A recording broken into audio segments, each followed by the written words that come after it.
Shout out to each and every one of you guys this morning. I'm gonna take a shower, so get out of here just now, clean up the place as well. Started the day early. So my video, as you can see, first I addressed the salty ass fans. We got some salt. The salt is everywhere. It's peppered all around. The fact is, Canelo won the fight, okay, by stoppage, okay? A lot of y'all thought, oh, Canelo can't stop nobody. I listened to all you guys talk, right? But I'm going to give y'all just a couple facts. I said it already in the last video. I'm going to give you some more facts. One, Andre Ward is not known as a knockout artist. In fact, they said Andre Ward is feather fisted. They sent up Andre Ward to get beaten by Sergey Kovalev. First fight, Sergey Kovalev knocked him down because Andre Ward made a mistake and was out of position. It wasn't Kovalev. I mean, he was smart enough to follow up the jab with the two, but it was Andre Ward that made that mistake. So he got dropped. But after that, Andre Ward proceeded, his light bulb turned on in his head, and he proceeded to bring a huge body assault on Kovalev, eventually clawing his way back into the fight. And really had a great round 9. And Kovalev was game, though. But at the end of the day, he got the victory. Now, a lot of y'all was salty about that, too. Y'all said Kovalev won the fight.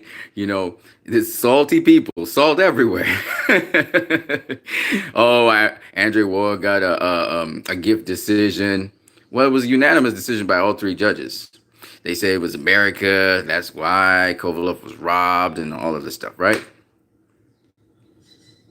You know what I think the syndrome is? I'll be honest with you guys. But y'all don't realize that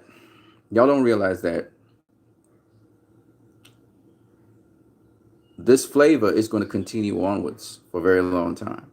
Eastern European fighters, we're now discovering them and how much skill and talent and variety they have.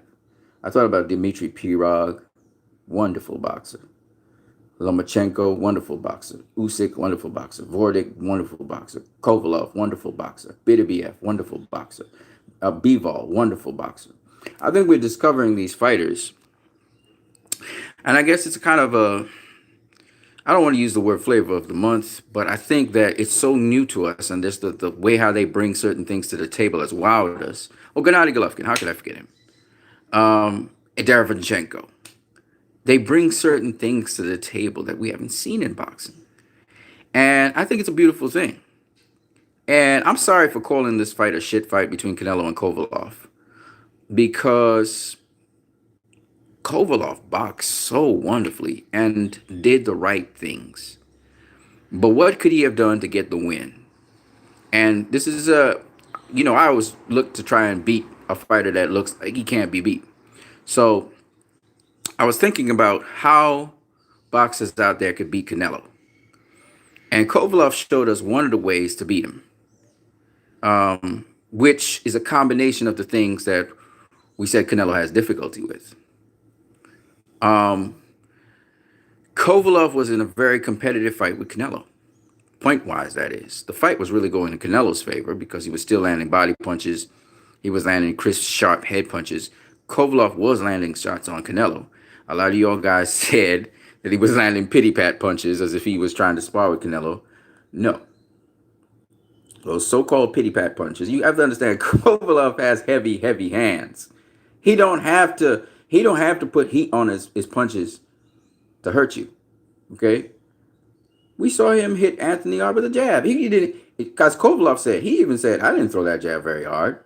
He didn't throw the jab hard. He just stuck out the jab there, and Anthony R ran into it as he was doing a hook and dropped him, right? Kovalev's hands are heavy. He's a heavy set guy. Look at his bone density. Look at his bone mass. He has heavy, heavy hands. If Kovalev touches you, he really touches you. And I was just saying to 68 Scrapbook, who is very, very, very salty and sore about this. and I would say to 68, man, it's just boxing. This is boxing. Whatever you think about whatever you think about the fighters, it's still just boxing. A lot of people in the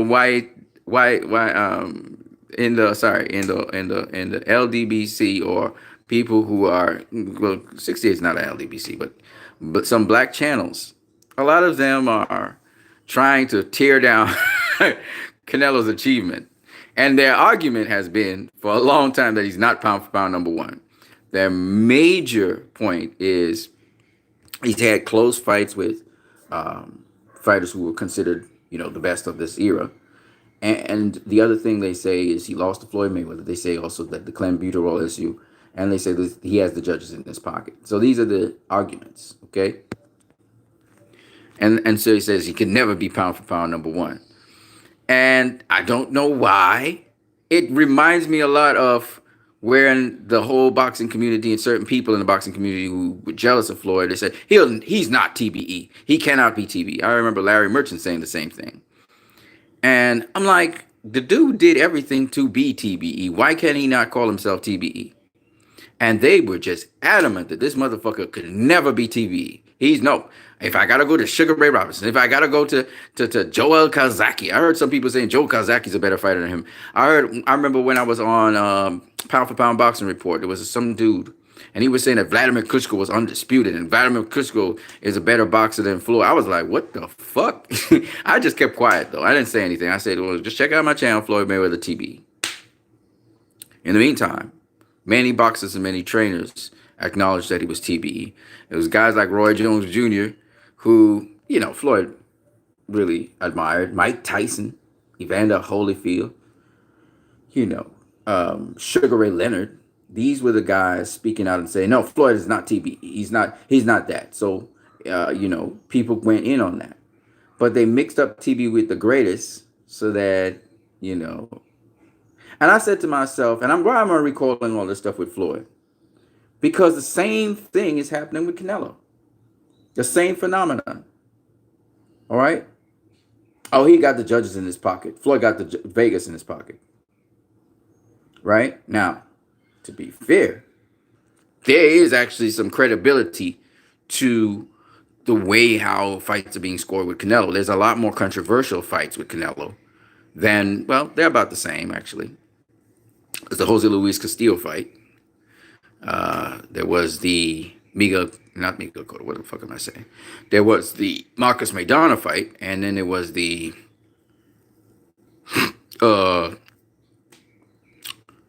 what's the other one? There's another one that was controversial. You guys help me out here. Anyways, my point is, Floyd had 3 controversial fights. Canelo also. He had the first Gennady Golovkin fight, Erislandy Lara fight, and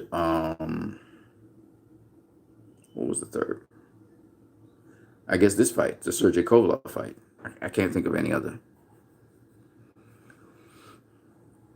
This one's controversial, even though it's definitive. He knocked fucking Kovalev out, and the narrative now is, oh yeah, the fight was fixed. I'm like, what the fuck?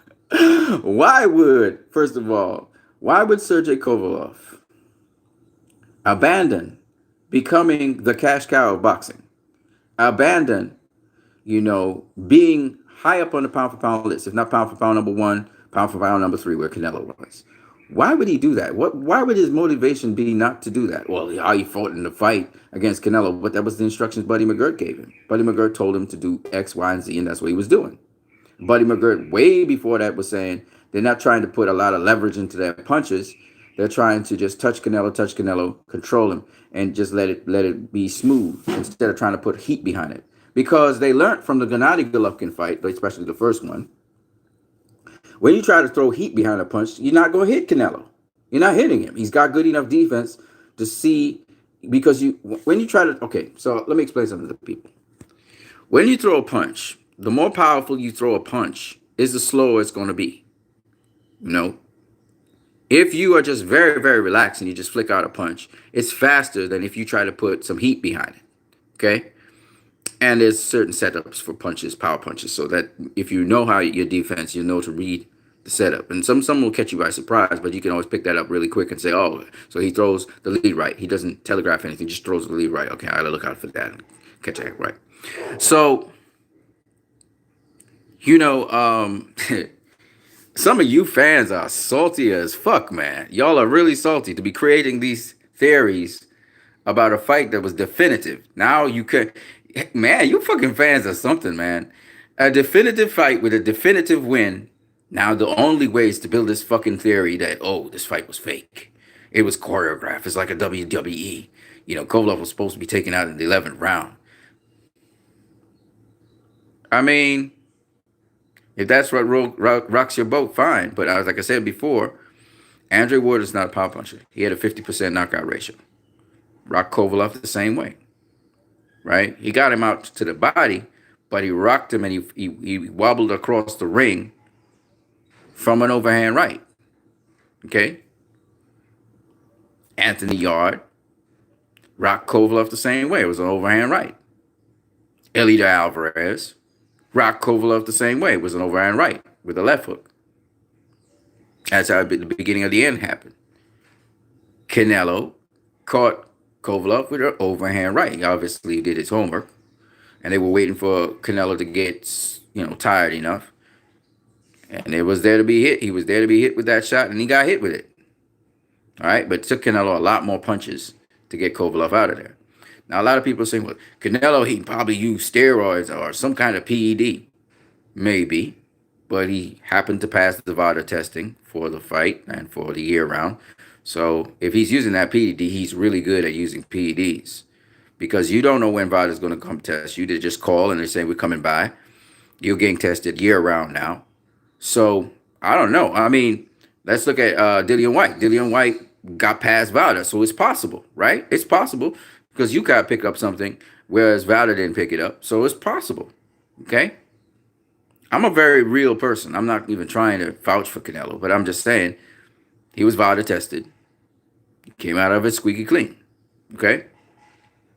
So I can't go by that. I can't go by, oh, he was PED doping. But if you want to suspect it, that's on you. I mean, I suspect that Manny Pacquiao was PED doping, and he passed tests, right? So maybe that's the case again with Canelo. Even though he didn't look like he was PED doping. Usually guys who are PED doping, they look ripped, and they stay ripped. You know, when you look at Pacquiao going up to 148, he was ripped. And I was like, how the fuck is he so ripped? You know what I mean? Canelo was obviously not as ripped because he's going up a higher weight class. Not that rip has anything to do with it, but I'm just saying. So let's get to what we want to talk about. But before that, I just wanted to to laugh at these fans who are building all these theories and trying to pull information of different people's opinions on the fight and that it was fake. And I think their major opinion on the fight, why they think it's fake, is because Kovalev didn't throw the right hand enough. And they thought he wasn't throwing power shots enough. And that's so far from the truth. If you go and watch the fight again, you'll see Kovalev he threw some heat. He threw some heat in certain rounds, and the other times he's popping that jab. But that same jab that he's popping, whenever it caught Canelo, it marked up his head. Okay? Now, Canelo didn't get hit by a real solid punch by Kovalev, even though he did throw a couple of them. And Canelo would either slip them, dip them, or block them. But at the end of the day, the reason Canelo respected Kovalev's power and stayed on the outside, he didn't just come in and just try and tear him up, is because of his fucking power. All right? So, you guys, you just don't realize, there's a lot you guys just don't realize about boxing. I'm realizing you don't understand range. You don't understand, like, a guy can not get his power shots off if you're just outside the range. He's going to throw up short, hit your guard or something. Okay? And then the way how Canelo had his guard, he was leaning in on Kovalev with his guard. So his guard protected his body, it protected his head, his body was way behind him. So if Kovalev tried to throw something, Canelo was far away from Kovalev, but he's inching in. He's inching in every single round. He's inching in. And the thing about Canelo was he never panicked. He never tried to use excessive power. He used power when it was necessary. He used his quickness, explosiveness when it was necessary. But he kept his composure all the way. And the shit that he did was remind me of Mayweather again. It reminded me of Floyd. How his reaction time, his quickness, his explosiveness, and the fact that he covered distance off of angles. But again, I'm a Canelo fan, right? So I'm not thinking straight. I guess that's what it is. But at the end of the day, like I said before, Sergey Kovalev also was able to sort of neutralize some of Canelo's body attack so that Canelo couldn't go to the body like he wanted to without getting blocked. And I thought it was brilliant by Sergey Kovalev. And I thought that Sergey Kovalev, even though he wasn't landing a lot of punches, stayed active with the jab. Now, here's the thing. These are the suggestions I would have had for Sergey Kovalev and for other fighters if you're going to face a Canelo Alvarez in the future, or a fighter that has that kind of experience and is smart. Okay. One, Kovalev wore himself out popping that jab like crazy. He was moving around the ring a lot more than he usually did, and he was popping that jab way too much. Okay. He needed to use feints. He needed to feint Canelo, and he was doing it sometimes. The other thing is you can't stand in front of Canelo posturing. Don't do that. Keep moving. But keep, just like what he was doing, nice little pivots, constantly keep on shifting, constantly keep turning Canelo. So you're constantly pivoting on everything. You're never standing directly in front. He stood directly in front of Canelo a couple times, and that's what allowed Canelo. Canelo realized his rhythm was, I'm gonna move, stand. I'm gonna feint, right? And then I'm gonna throw a punch and pivot. You can't always do that, especially with a guy with Canelo. You got to constantly be, as Canelo does with his footwork, if you watch, you got to constantly be pivoting. Small little pivots, incremental pivots, but you got to constantly pivot. Another guy who does that and did was Regis Prograis against Josh Taylor. Josh Taylor's the bigger dude, but Prograis was able to pivot into him and get to the inside of Josh Taylor because he was inching in all the time on little pivots off of angles. And it's a trick that Canelo knows how to do, and he does it very, very well. So he's inching in on you, and then you realize, oh shit, my range is gone. Kovalev, because that's what he is. He had to fight from the outside. When he realized his range was gone, then he had to maintain range, which means he had to move backwards. So that's how Canelo pushed Kovalev back, because Canelo understood that Kovalev needs range to really be effective. So Canelo started taking that away from him when he started using the pressure on him. So what does Kovalev do to neutralize that? What does he do? Like I said, first of all, don't stand in front of Canelo posturing or feinting. You've got to keep on pivoting. Keep on pivoting. So even though you're feinting off of pivots. That was the first thing. The second thing is you can't be popping the same fucking jab over and over again. It becomes monotonous. He's going to time you. Okay, and he's going to time your jab. So Kovalev was popping the jab quite a lot. It reminded me of Zvorzdik. And most of the jabs were going to the head because Canelo was keeping low and leaning in. And the problem with that is Canelo's leaning in to test your range. So you're doing the work for him. You're popping the jab, and Canelo's like, oh, okay, I'm on the edge of the range. Okay, fine. And he's probing in, and he's probing in, and he's probing in with his head. Okay, Canelo's a tricky dude, right? So the problem that Kovalev didn't realize is by popping that jab so much, not only is he burning up energy, but you're also letting the guy find out your rhythm. All right? So what Kovalev needs to do is mix jabs with feints. Canelo does it. Floyd does it. You have to mix jabs with feints. You got to be unpredictable in how you throw your jab. Secondly, I noticed Kovalev uses two types of jabs mostly in fights. He uses a straight jab. Sometimes we call it a touch jab. Sometimes it is when you throw it with a little bit more steam on it, it's a power jab. And the other jab he uses very much is a spare jab. Sometimes he goes to the southpaw stance to throw it, as if it's his lead hand. And those two jabs are great jabs. Don't get me wrong. But he should use a little bit more of his up jab. That will arrest, it will stop Canelo in his tracks as he's coming up. So for all the boxers out there, try to mix up your jabs. Don't just use the same kind of jab over and over again. Andre Ward was advising Clarissa Shields on that. So you don't have to use the jab very often. You'll notice Canelo doesn't use the jab very often. Floyd doesn't use the jab very often. But whenever they use it, it's very effective. It's because they're using feints, first of all. They're using little tricks like you will establish the range. You will let me know how far away I am from you. So sometimes They have the two guard, and they're peeping through the two guard, looking at you. And when you throw your jab and it touches their two guard, they say, "Okay, this is where I am. Okay, fine." So they make you do all the work. You're expending energy, and they're not expending anything. Tricky, tricky, tricky, right?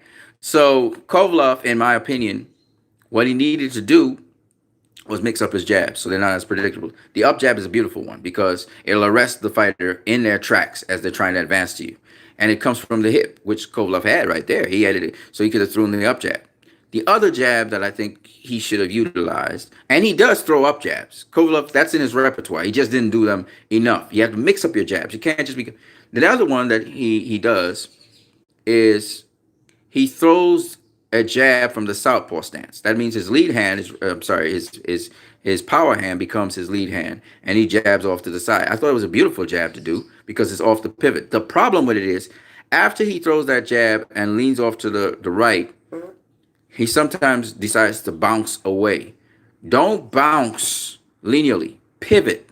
So when you throw that jab, pivot around Canelo. It'll cut the angle instead of trying to throw the jab and bounce in a straight line, because then Canelo can get foot position on you and he can sidestep you like he did in the 11th round, and he can catch you with something. So you want to be able to pivot around him. You have to keep that circle going. And if he's too close to you, what do you follow it up with? The left jab. You go back orthodox immediately and you use your left jab on him. Okay? He could have also used the down jab, but the down jab is not necessarily the best jab in the world because it can be countered with all kinds of punches, okay? Especially Canelo going from low to high. So it's not the best jab in the world. The up jab is a better one. And the other thing that Kovalev didn't use enough of was the shotgun jab. I saw him use the shotgun jab once or twice, but he should use more of the shotgun jab. And the equivalent to that is the lead right thrown off of the orthodox stance, okay? That one comes from much further distance, but it's like a shotgun jab as well. So Kovalev, he did all the right things. He went from low to high. And again, off of every jab, you're going to pivot. Okay? Off the jab, you're going to pivot. And the key to this is not to be too predictable. You're either using the right hand or you're using your left hand. You know, and since you're a jabber, and that's your main form of defense, and it's your main form of offense, you want to be able, because I saw Kovalev can switch. He can switch from orthodox to southpaw. The problem with it is you got to keep that circle going. You can't circle, even though it looks like Canelo's closing ground on you. He will respect distance once you circle. Once you circle him, he's going to push him back because you're using the jab. So he's gonna respect distance. He's gonna respect your power, and he's gonna go backward. Okay. So that's why when Kovalev went to the side with the jab, I thought it was a bad decision on his part. But I think it's because he was afraid of the sharp counters of Canelo. I think he was afraid also to be hit to the body. So he was trying to do everything right, and he was tired. The guy was tired. He was gassed. He said it himself. He was gassed after the 6. He was tired. And again, I attribute that to the rehydration clause and the fact that he couldn't make weight the day before. The not making weight the day before, I can't really blame the dude. Let me tell you why. He's coming off of one hard, tough fight. Buddy said, it should be easy to make weight. They probably checked the weight and thought he was good. And so they came to weigh in. Now, as a true professional, you should really make sure you make weight. Make sure you clear by 1 to 2 pounds. So that when you go on the scale, whatever scale it is, it equals off the way it should be. Excuse me. But those extra tries in making weight, I think affected Kovalev. And then and the fact that he had to make the rehydration weight the following day. And it always will affect you. And especially down the stretch, I think. And he already had gassing problems because he's a big light heavyweight. So what do you do when you're gassed and you need to buy time? Now, Kovalev's main thing when he wants to buy time is he's going to clinch you up. Now, if Canelo is resisting the clinch, then you got a problem, right? So what could Kovalev have done? One of the things he did, which was beautiful, was slide in under Canelo and bump him with the shoulder to get on the inside to get position. It was beautiful. I could see that Buddy McGirt had him remember that from the amateurs.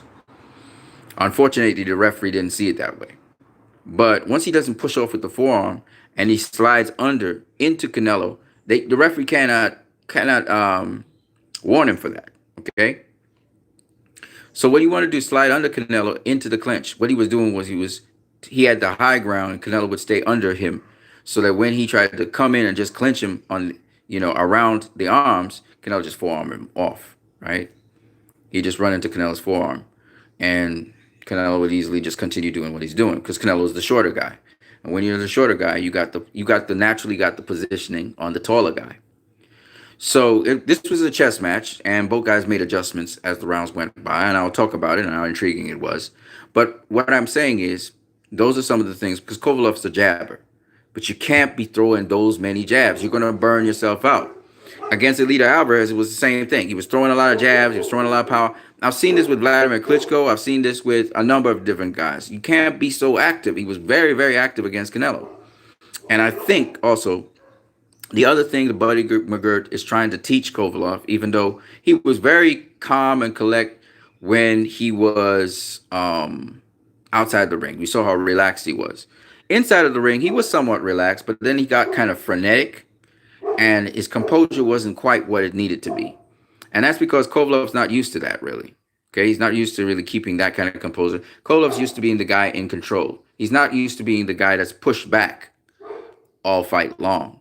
He's used to pushing back other fighters. He doesn't really fight off the back foot that much, even though he can, as you saw there. So it wasn't really his comfort zone. I don't think he had enough time with Buddy McGirt to actually master that and have the confidence to deal with a Canelo for 12 rounds, coming at him and bringing the pressure nonstop.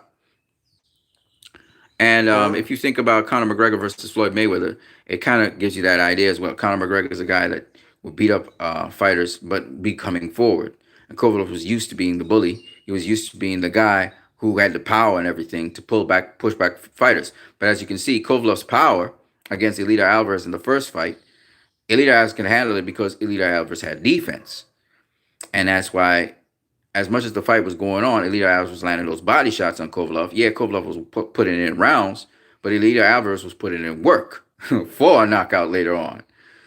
And Elite Alvarez broke him down and then eventually stopped him. The same thing happened with Canelo here. Anthony Yarde started doing it from the 6th round to the 8th round, and he got rewards for it. The only guy who got Kovalov in trouble, who was a power puncher, was Anthony Yarde. And Anthony Yarde had faced mostly tomato can guys. Okay, so we can't really know his true power.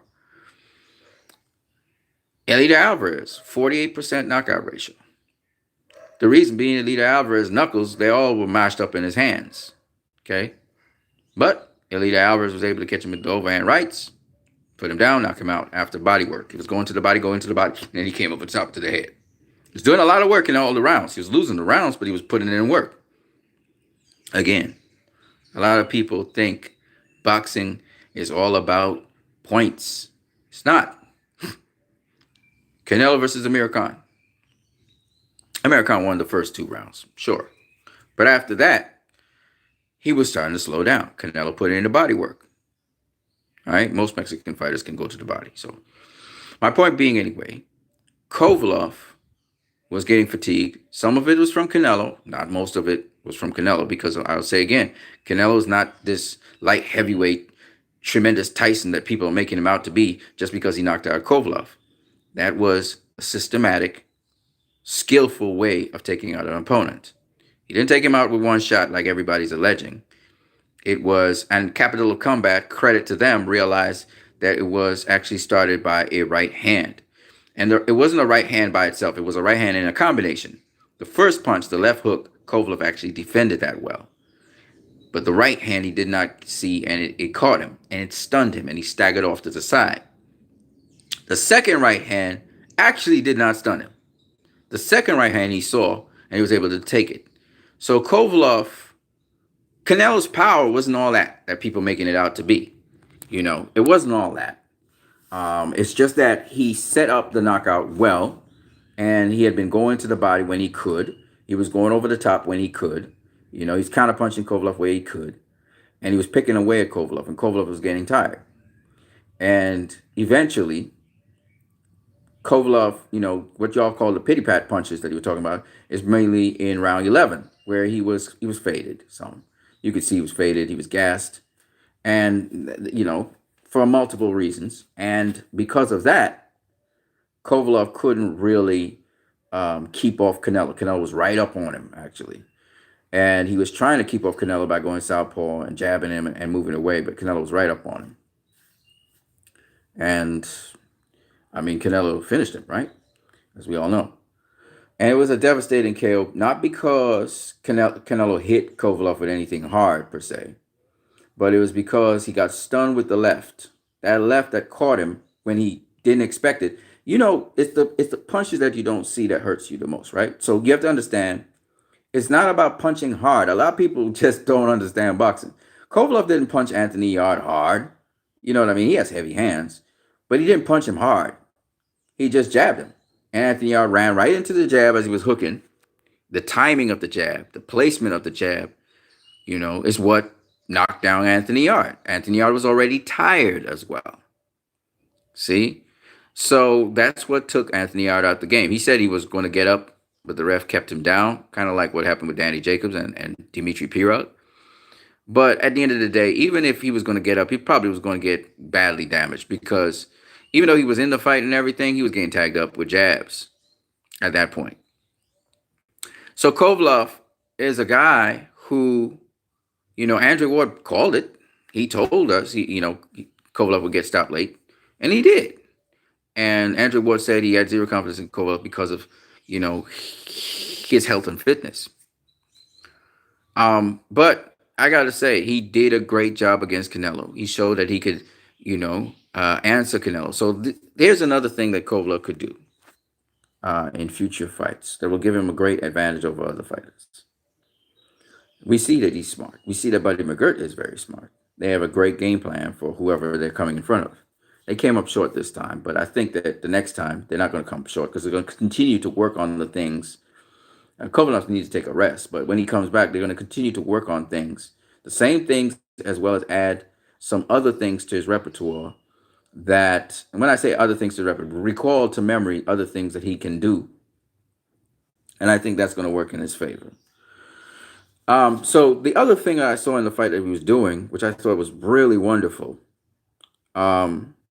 was he was actually dipping under some of the punches that Canelo threw. So when Canelo threw like a left hook or whatever, he would actually roll under the punch. And then he didn't just roll under, but he would come back with something. He wasn't very accurate with it, but the point is he needed to do a little bit more of that. Not too much, and he needs to refine his movement. What I mean by that is you can't be making large movements. That burns a lot of energy in the ring. And so just work on that same you slipping and stuff, you draw your lines, your quadrants, and you keep on working that shit. And you work it a little bit more than you do the other things so that you can perfect that. So you can slip the punches even better. You can roll under the punches and with small head movements. Canelo is very precise with his head movements. He's going to roll something. He really rolls it with minimal movement. So I think Kovalev need to do that. What a lot of people didn't realize is Kovalev looked less than he really was because he was facing a fighter who was a lot sharper than him, a lot more rehearsed in terms of the style of fighting that he had. He had much more honed skills. Canelo had a lot more sharper honed skills. Kovalev was reminded of what he used to do in the past with Buddy McGirt, and now he has to hone that a little bit more. He has to do it over and over and over so that he's more confident going into fights. I think he gained a lot of confidence in this fight because he was fighting tired for 4 rounds straight, and that's amazing. And this is why I give him a lot of credit. He's not only got a lot of heart, but he actually implemented a strategy for 11 rounds. I got to give this guy mad props. And I'm telling you guys, this is not the end of Kovalev. He's going to come back, and he's going to come back bigger and better. As much as Canelo gets a win over Kovalev, I think the guy that shined in this fight for me was Kovalev. Okay, I actually was impressed by him and what Buddy was able to do with him. And I know, and over that short space of time, given the conditions that they were under, I'm very impressed by that. And I'm surprised that the Kovalev fans are not talking about this more because this is the talking point, if you ask me. Instead of trying to come with some ridiculous, really just fucking stupid theories about what happened in the fight, um, why not praise Kovalev for how he boxed? Because Kovalev was hard to hit to the body. And that's not the case. Kovalev generally is easier to hit to the body. That's almost a guarantee. That's why I say, well, Canelo's definitely going to knock his fucking ass out. Okay? Not this time. And so here are the things that I think Kovalev should just continue to work on.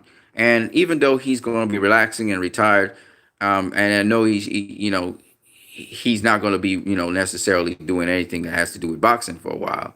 I hope that he continues to stay training and conditioning, and I hope he starts to stay with a cleaner lifestyle. He said he's fighting more clean and stuff. Just stay with that. Don't drink, buddy. Don't drink at all. I know it's going to be hard to do, but just get rid of the booze for. You only got about 2 more years on your clock.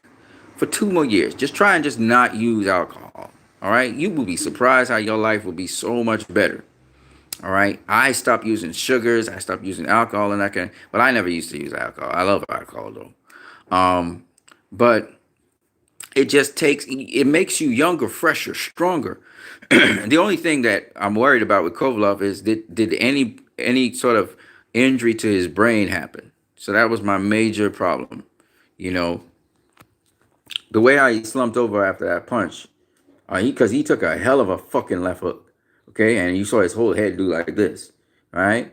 And then he took a fucking right after that. So your brain got slammed one way against your skull. That's why his head did like something like this, like a bubblehead doll. And then the motherfucker hits you again with a right. And because he's so small, he's going to obviously try and use all his speed and quickness as he can to snap you the other way. So he's jarred him back. That's why the motherfucker slumped down. I mean, this is not something where you're trying to act. That shit. You're not trying to act. You can kill the dude. So that's why Canelo was like, you know what? Y'all don't stop celebrating. That was a very, very brutal. And Canelo has killed somebody before, like I said before. Kovalev has killed somebody, but Canelo has killed somebody too. So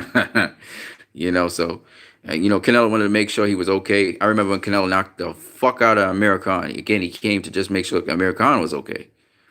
Yeah, because that shit could kill somebody. Okay. So he wanted to just make sure. It was a devastating knockout, but it wasn't because of power. Okay, Canelo's not that powerful, light heavyweight as people think. When we look at, for instance, it was Vorzdek, right? Vorzdek knocked Adonis Stevenson the fuck out because what? He hit him with one too many shots. Okay, Adonis Stevenson was out cold, and he hit him one extra shot and slumped Adonis Stevenson, and he did not wake up. He slumped him, right? Adonis Stevenson fell down on the ropes, slumped. And didn't that remind you of Kovalev? He slumped on the ropes. That's why I'm worried that he doesn't have some kind of internal bleed or some kind of injury. They need to really CAT scan his ass. Watch for any brain swelling and shit. I don't know what happened. I would like somebody to follow up on Kovalev because that shit, he could be talking normal. Zab Judah took a lot of pounding, and then about a day or so, he wasn't feeling good, and then all of a sudden, they had to go back in, CAT scan him, and brain bleed. Okay? That was after the Red Cat fight. And Kovalev's up in there in age. So somebody needs to make sure that he's okay. Because I don't want to hear that motherfucker's dead off of that fight. Okay, then y'all will say what? What will you fucking dumbass people will say? Oh, it was staged and the motherfucker's dead? You know what I'm saying? So y'all, you don't fucking play boxing. Nobody wants to get knocked the fuck out like that. Okay? Nobody. And the fact that Canelo stopped everything and he was like, don't celebrate yet. Let me just see. And it seems as though Canelo actually likes Kovalev. And I personally like Kovalev now. I mean, for all his flaws and shit, he a boxer. He's not a role model. Kovalev, I've been talking a lot about Kovalev because I'm really impressed by him. And I'm really impressed by what Buddy McGirt did. And I'm surprised that a lot of Kovalev fans are not talking like that. I mean, shit, your boy did really, really well. Remember, he already had faults and flaws. So going into the fight, Canelo and his team were thinking, oh yeah, we're going to be able to take this one out. Okay, that's why we called it a cherry pick, right? It turns out it wasn't a cherry pick. if he thought he was picking a cherry, that cherry was not the cherry to pick. Kovalev was on his way to pulling out either a draw or split decision win. Maybe he wouldn't have gotten in on the judges' scorecards. Maybe he would have. The momentum was always in Canelo's favor, but I mean, Kovalev was doing a great job. Now, the problem with it was that you could see that Kovalev, he did not want to get counted to the body. So he was trying to protect his body. And you could see that he wasn't as calm and as composed as he needed to be. Fighters like Canelo and Floyd, they keep their composure. They're real cool and calm under pressure. It don't matter what you throw. They on the back foot, they don't have a problem. They know they can handle the situation on the ropes. They know they can handle the situation in the center ring. They have ultimate confidence, so they stay composed. You could see that in Vordik's case and also in Kovalev's case, they were not composed like that. They were kind of frenetic, and they wasted a lot of energy. And then Canelo throwing those feints, BWF also throwing feints coming in, that makes them burn up more energy because they're trying to stay calm, but they're not calm. So the other thing that Kovalev will need to work on is preparation for any fucking situation that happens in that ring. To be ready for anything that happens. If a fighter comes in rough, ugly, and rugged, be able to handle him. If a fighter comes in, is following the Marcus of Queensberry rules, be able to handle him. If they're not following the Marcus of Queensberry rule, be able to handle him. Fighting off the back foot, doing more of that, because he just only had like one fight session. He's not used to fighting off the back foot like that. So I think that he was a little bit uncomfortable doing what he was doing. You could tell. If he had the ultimate confidence, I think he would have been a lot better off. But I think, again, a lot of things were riding against him, his weight and stuff. So those are some of the suggestions. One, I like how he was dipping and bobbing and staying low. As Buddy McGirt said, you got to change levels. If Canelo gets low, you got to get low. If Canelo's coming high, you got to get high. Okay. If Canelo advances, you need to move backwards. The yin and yang, as Keith Thurman would say. When Canelo tries to come in, or set a trap for you, don't bite the trap. Instead, if you got to take a step back or 2 steps back, but take the steps in an angle. Take him off a pivot. And I think Buddy did a great job with that. Even when Canelo came in to throw the left hook, set up the left hook to the body, Kovalev would be rolling off to the side. It just so happened that in this case, when he was a bit tired, and I think he got stunned by the right hand, and then when Canelo hit him with the left hook, which he braced for the body shot, got hit on the temple. He wasn't rolling with the punch. He wasn't moving in the direction of the punch. He didn't ride the punch, so that's why it really hurt him that bad. And there's so much skill in boxing. I tell you how much skill, at the high level, at the elite level, these guys do. They do a lot of things to take the heat off of punches if they even get hit. So I think he got caught flush, and that's what kind of stunned him. He buckled and everything. His head kind of moved to the side, and Canelo just sniped him after that, right? I want to talk about those situations, actually. When Kovalev okay, so let's say you get caught with a good punch, all right? Like Kovalev did. If your head's wobbling to the side like this, you're out of it, so we could forget about that. But how do you prevent a situation like that? Or even if you get into a situation like that, what do? Hands up, motherfucker. Hands up. And the only way he's going to do that is if it gets into muscle memory. He was open for the shot because his hands went down and they stayed down. Okay? So even when you're hurt really, really, really, really bad, you got to get those fucking hands up somehow, some way. Even if you're not thinking about it, you're not aware that you're doing it, it needs to be part of muscle memory. So one of the things with his defense is you got to keep those hands up. The moment that happened to Kovalev, if he kept his hands up, Canelo wouldn't have that clear right hand. Well, because his hands would have been up. You know what I'm saying?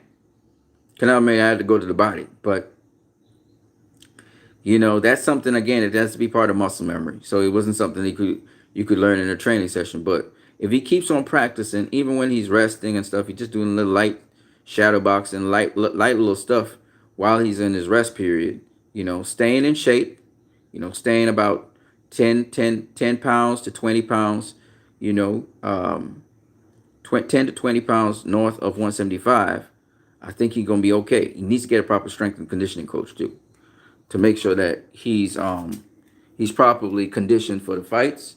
And the other thing is, and this is very important, he needs to also be able to mentally get past the fact that, he's tired, mental fatigue, because he's used to it now in a couple fights. So sometimes it's just mental fatigue, which he may have, and he has to get past that point too. So, these are the things that I think he can do to become a better fighter all around.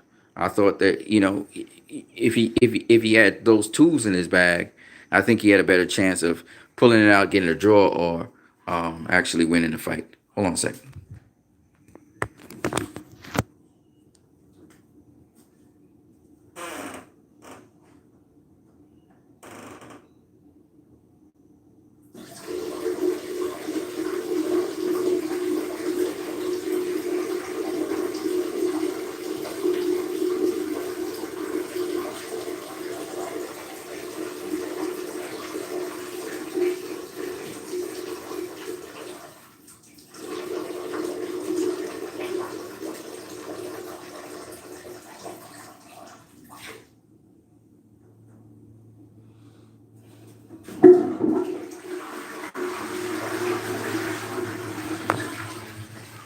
Now, according to Bob Arum, if he had won the fight, he was going back with Top Rank. If he didn't win the fight, he would have 3 fights, I guess, with DAZN on DAZN, and build himself back up.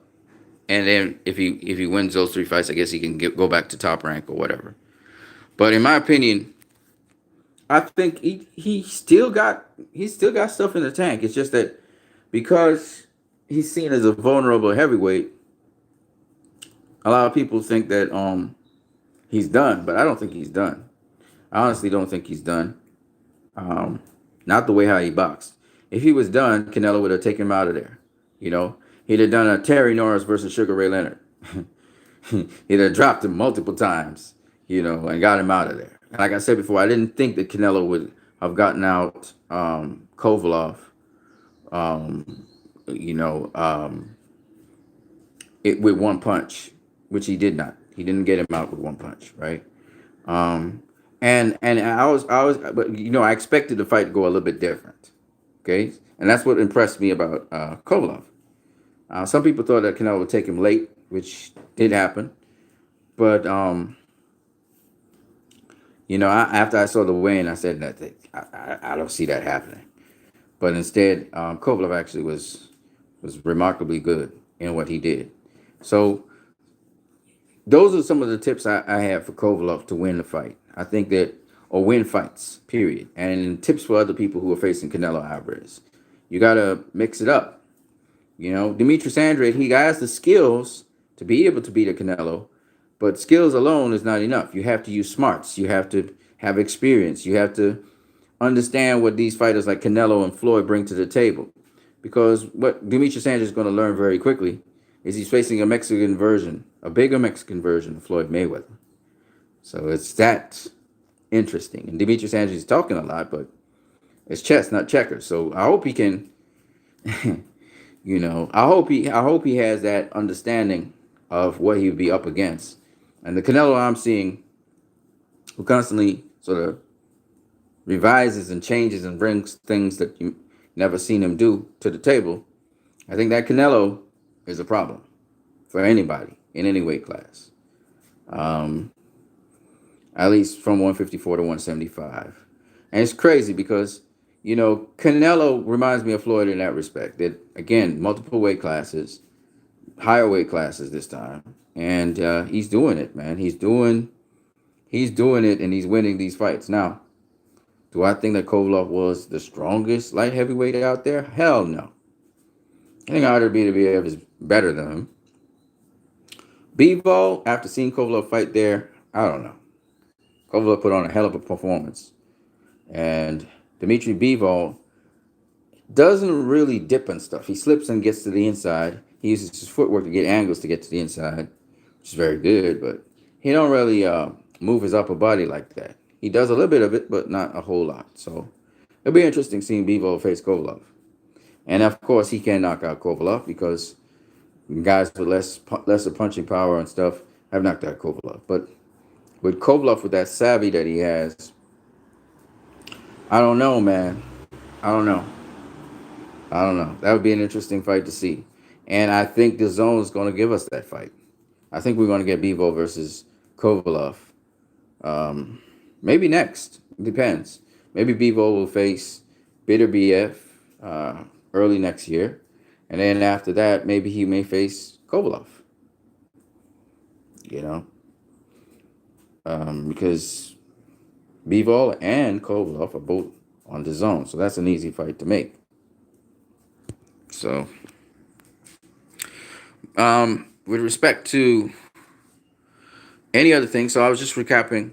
So one of the things is, you know, what he was doing, where he was going from low to high, and dipping and bobbing on shots and coming up with shots. I think that was beautiful. I think he should have done more of changing levels to try and keep Canelo off of him, so Canelo wouldn't come on the inside. He tried to do it, but he couldn't do it all the time. He would shift levels, but as the fight moved on, he started kind of straightening up a little too much. The other thing is, like I said before, it's just staying outside of range and pivoting around, you know. Then throw in a variety of jabs, not just the same kind of jabs, feinting the jab, as well as throwing a variety of jabs and not throwing them as regularly and often to burn yourself out. But instead, you know, you can vary how you want to throw a jab. All right, mix it up with feints. You know, keep pivoting, keep circling it. The other thing is he's able to use his lead right, untelegraphed lead right. You know, use your lead right sometimes.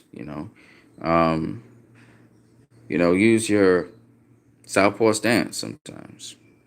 Give him a different look, because that's another thing. You have to keep on giving the fighter different looks to make him second guess what you're going to do. As he gets more comfortable and has more confidence, keeping your composure. You know, so just developing those things he already had from the amateurs. So he would do better.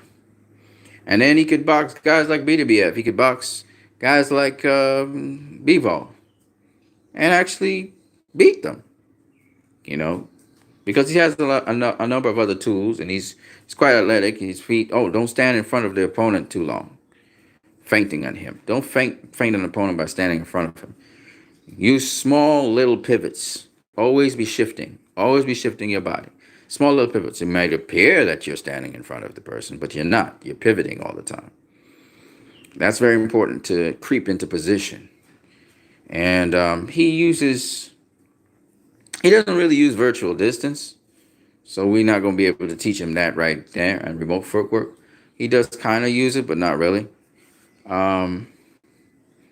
He's a little bit awkward in how he throws his shots. Use that awkwardness to, got to get that fucking hand back in position.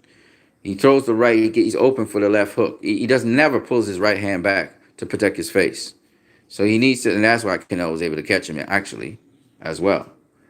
When you throw in that right hand, or even when you're just in a stance, make sure you're protecting, keep that phone on the phone booth. Gotta keep it there. So that's one of the things I critiqued him about before, and he needs to sharpen up on that defensive part. So those are basically the things that I wanted to say. I think Kovalev, he's got the skills and ability. I think it's just his defense lacks a bit, and he tightened up his defense some in one training camp. And if he just keeps consistent to that, it'll become something. Oh, also, if you get yourself hurt and in trouble, hands up. Always hands up. That's a rule in boxing. Get your fucking hands up. If the guy goes to your body, keep the hands up. But what you do is you tuck your body in like a ball. You tuck your body in like a ball. So you're going to double over a bit. But keep them fucking hands up. You got to protect that head and the body. Okay, and you need to practice that shit. You know how to, Kovalev knows how to do all of this shit, but got to keep that body tucked behind, the elbows down by the hip, and the forearms all the way up, protecting the head. Keep them fucking hands up. Okay? And you got to do it over and over and over again so it'll be part of muscle memory. And no matter what happens, keep them fucking hands up. Okay? And that's just a rule in boxing. So, even if you're a chinny person or whatever, they can't hit you if your hands are up. You know? It makes it harder for them to hit you. They have to go around the guard. You know, if you're facing them, they're not going to land shit. Especially if you do the guard properly. because you have to do the guard properly. That's another thing. So, you know,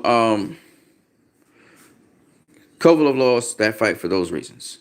And I think he can actually win fights still. You know, Canelo's been doing it for a very long time, so that's secondary. He knows what to do without even having to think about it. But for Kovalev, it's going to be a little bit tougher in that he'll have to think about things sometimes. But you got to get those hands up. So those are the major things that I think Kovalev can do. If that would have given him a little bit more advantage in beating Canelo. At least he would have gone probably to the scorecards, because I'm glad that he protects his body much better. He took some of the body punches from Canelo, not too bad. I mean, there was a round where he took a body shot, and he did not like that body shot. He adjusted his trunks and he kept on moving. But for the most part, he took the body shots pretty well. So, Canelo versus Kovalev, I don't think that Canelo had this great punching power that everybody's touting him like he's incredible. Yeah, he's built like Adrian Broner and like, Gervonta Davis. He's built like a little tank. It's always been that way. But at the end of the day, he don't punch that hard, like people make it sound, okay? But I knew that he could knock out Kovalev because Kovalev's not strong to the body. He's not strong. He's not physically strong. People are talking about Kovalev being the stronger guy. I never saw that. In all the fights that I've seen with Kovalev, he's got heavy hands, he's got good boxing technique, but he's never came across as a strong fighter. And Teddy Atlas actually talked about this. He's more of a finesse fighter, if you think about it. He'll need a strength and conditioning coach to make him a bit stronger. And he'll have to do some stuff that I don't know if he wants to go through, but it's going to be pure hell to go through to make him stronger. And once he's physically stronger, he'll be able to go to 12. He'll be able to go to 12 easy. So now it's going to be the boxing IQ of Kovalev versus whoever. It'll be a fair fight in that respect. He's not going to tire. He's not going to fold. And once he lives clean, he should be a hell of a lot better than he is currently. So there's a lot of potential with Sergey Kovalev. Yes, he's 36. Next year he'll be 37, 38. You know what's interesting? Badou Jack and Sergey Kovalev are the same age. Did you know that? Badou Jack looks a hell of a lot younger than Sergey Kovalev because Badou Jack takes care of his body. He's clean. He lives clean. So, and that's another fight that I would love to see, Sergey Kovalev versus Badou Jack. Because, again, Badou Jack's an inside fighter. And could he get to the inside of Sergey Kovalev? How Sergey Kovalev is boxing. I would love to see that fight. So that's what I got for you guys. I think Kovalev versus Marcos Brown. I think Kovalev wins that fight. I think Kovalev versus Gilberto Ramirez. I think Ramirez has the edge on that one. But we would see. You never know. But Kovalev versus those guys, they're all intriguing fights. Whether it's Gilberto Ramirez, the guy that fought Gilberto Ramirez, whether it's Marcos Brown, Jean Pascal, Badou Jack, Sullivan Barrera, what's the other kid's name? Well, he already faced Eleider Alvarez. Dmitry Bivol, Artur Beterbiev, or Dvorak. Either way, I think that Kovalev has a lot of good fighters in the division to deal with. Of course, those guys have power. Beterbiev has power. Bivol has some power. Not known as a knockout artist, but he got some power. Definitely Jean Pascal has power, but he already faced Jean Pascal. So Marcus Brown, Gilberto Ramirez, those kinds of guys. Yeah. So we'll see how things turn out with Sergey Kovalev and his career. If he can get 3 more fights in and then call it a day, make some money, that would be good. He's set for life. $14 million. That's some good money. I'm not saying that's all he purses. He has to share that among his promoters and all of that, but that's some good money, though. That's a good paycheck. Kudos to Kovalev for getting that. So he's a very happy guy because of that, because he hit the money back. He really hit the treasure chest, and he made a good payday. So he's not mad at all. Kovalev is cool. He a happy dude, right? And he was talking to his Russian fans after the fight, and people asked, some people were saying, you lost the fight and stuff, and he was like, that's boxing. It's boxing for you. It happens. He was a happy dude. I'm like, man, Kovalev is in a good mood. I think he found the trainer that he really needed in Buddy McGirt, and I think he's actually happy to be boxing. So that sounds pretty good. And even though he got knocked out, he was in a competitive fight. Um, some people think he was winning the fight. I personally thought it was a draw. And good stuff. Good stuff. You know. Well, peoples, I'm out of here on the Kovalev issue. There are other people who are salty as fuck, talking about it was a fake fight, and then I'm like laughing about that. So it's still funny to me because, I mean, the only thing you can talk about as fake was Kovalev getting knocked out, and that was not fake. Okay. And then the people who saying, he was pulling on his punches, he wasn't landing those hard, sharp shots against Canelo. I was like, yeah, well, you get a little bit tentative when the guy's coming back with power shots and landing on you, and on top of that, you almost lost the last fight that you had. You're going to be a bit tentative, especially when you're fighting a fight that you're not used to fighting as well. He's fighting mostly on the back foot, which was a great idea. It's just that he wasn't used to fighting on the back foot like that. So it was all of those kinds of factors that he was trying to execute what Buddy told him, and he wasn't fully comfortable doing it. So that's basically what happened. Once he can keep his composure, stay calm, got the confidence to implement this strategy, I think he'd be fine. He was doing well, though. He was doing well. All right, peoples, I'm out of here. The next, like I said before, I'm going to do the Deontay Wilder versus Tyson Fury fight. I'm also going to do the